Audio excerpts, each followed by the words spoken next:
Welcome back, everybody. We're happy to see you back, and we're going to share with you some shocking stories that have happened for other people in the K1 visa process and afterwards. And we'll give you some of our thoughts to hopefully mitigate some of those issues in your relationship. We want to share with you our thoughts on this because it's important and that someone is actually going through, and hopefully we may not be experts, but we would at least not be silent and just have to touch on these issues. A lot of you have mentioned if you are processing your K1 visa for your loved one, or K2 or K3, it might be a CR1, whatever category, the process takes too long, right? And we understand, and it's hard if you're on your own. Yeah, I mean, even with our process, it took a long time. As we had said in a previous video, that it took about 15 months, which a lot of that was just waiting. Yeah. So some things that you could do with your partner to spice things up in the long distance relationship, at least we were in long distance, I'm assuming that you are as well, is if you're not doing it already, WhatsApp calls are helpful. Video calls are helpful. But some things that are a little bit more creative are the voice messaging. Tell your partner about your day. You let the partner actually know what you were doing, because that's helpful to establish that baseline of trust. Exactly. And it helps you know that your partner's doing actually what they're saying they're doing. Because sometimes you get that switch up in these long distance relationships, and people are living double lives. So establish that foundation of trust with sharing as much information with your partner as you can. Some other things that are creative that we did were Zoom with friends and family. I mean, you cannot be in a long distance relationship and you do not know your partner's friends, you do not know their family member. I would advise you to get closer. I mean, get to know each other in depth and make your life shareable. Let you communicate, exchange information with family members. Let this person know you deeply and trust you. Another thing about Zooming with family is that you can tell if you're compatible with your partner. Not only if you get along with your family, but we did a Zoom with both of our families, in there, friends. and we could see that they got along well. And it brought more confidence to our relationship by polling more people in.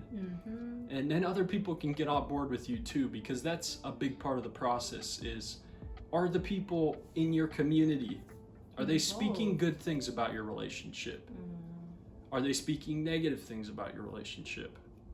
Maybe you need to begin focusing on what people are breathing good life into your relationship, rather than speaking negative things about it. Another good idea to do together is Kindle has, if you buy a book together on Kindle, you can share the same account and you can highlight in different colors, and it's like you're reading a book together. And it helped us get a lot of answers to questions that were serious, and it helped us establish that end goal. You want to establish the end goal with your partner, because if you don't, you might go in different directions.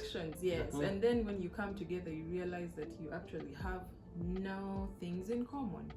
So I remember we talked about our goals and where we saw ourselves several years down the road, what we would love to do as a family once we got married, and what we wanted to do, what we wanted to pursue in general. And that helped us grow together in love and in friendship, and it really made our relationship stronger. Another thing that we would do is we would cook together. So maybe when one person was cooking, they would set the camera up above the stove or wherever, and they would just be cooking. I mean, it's just nice. It's a nice experience altogether. Yeah, it's like you're kind of spending time together. You could do that for an hour, 2 hours, and it just brings a little bit of life into the relationship a little bit more. And the last thing is that we would eat a couple meals together every once in a while. Something that I want to emphasize on is the reason why we get into relationships. And I might sound crazy, but you do not want to leave your country and move to the US, move abroad, any country, 4 days down the road, a week, a month down the road, you want to go back. Yeah. You do not want to do such. And a lot of times I would think that someone can easily decide to go into a relationship with a foreign partner just because they want to go out of their country. I mean, you can live a good life, a satisfactory life anywhere, regardless of where you're from or where you want to go. You just have to be happy and do things that make you happy, right? So if you want to move into another country and use marriage as the excuse, or date somebody from a foreign country just because you want to leave your home, what if you come and then you realize that you're not compatible with your partner, and you have gone through the whole process of filing a K1 visa, a marriage-based visa, and then with all the expenses and the trouble and energy put in, you come and then you want to leave? Some of the things that I've heard of are like people moving into a really small town in the US and not realizing that everywhere in the US is not New York. Some of these people that are marrying outside of the US live in really small towns, and when you move there from out, it's really hard to get adjusted because maybe they don't interact with a lot of people from out. So you're an outsider, you're not used to the culture, and usually the person you fall back on is your spouse. But if you came over here and you don't like your spouse, then you don't have somebody to fall back on. So you're kind of destined for some kind of problem. Maybe if it's even letting that US person down, they think they've gotten into a really good relationship, but you've just come to the US. It's hurtful. It is hurtful, especially if their intentions are wrong. Let's say, for example, someone is seeking out for a citizenship, US citizenship. You cannot use that reason and manipulate another person just because you need to travel and live in the US. The K1 visa process, it doesn't end with arrival in the US. You have to go through adjustment of status. If 3 weeks down the road you no longer want to marry your fiancé or your partner, the whole process will not, be complete. It takes months.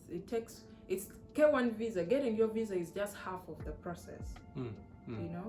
It's just half of the process, and you wouldn't want to put your loved one through that pain. So the best way to determine compatibility, we talked about it before, is get to know each other's friends and family, but most especially spend time in person together with each other. Hopefully 1 to 2 weeks would be great. But or you could even travel, maybe travel once in a few months just to see each other.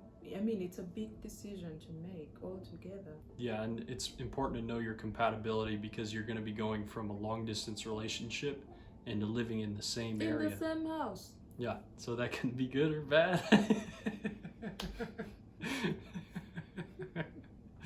So, believe it or not, there are many experiences that people are going through during this process of getting their visa, moving into the foreign country and getting settled. And it's so painful and hurtful that sometimes they're not prepared. So if you are going through anything like this, related to this, believe it or not, it's painful, and we pray that you get through, you get over and work it out. Seek for advice, seek for counseling. If you have any shocking or outstanding K1 visa experiences or any other visa experience, please comment below. We'd love to hear about your story and maybe give you advice if you need it. Otherwise, thank you for tuning in. We'll see you in our next video. Bye. Bye.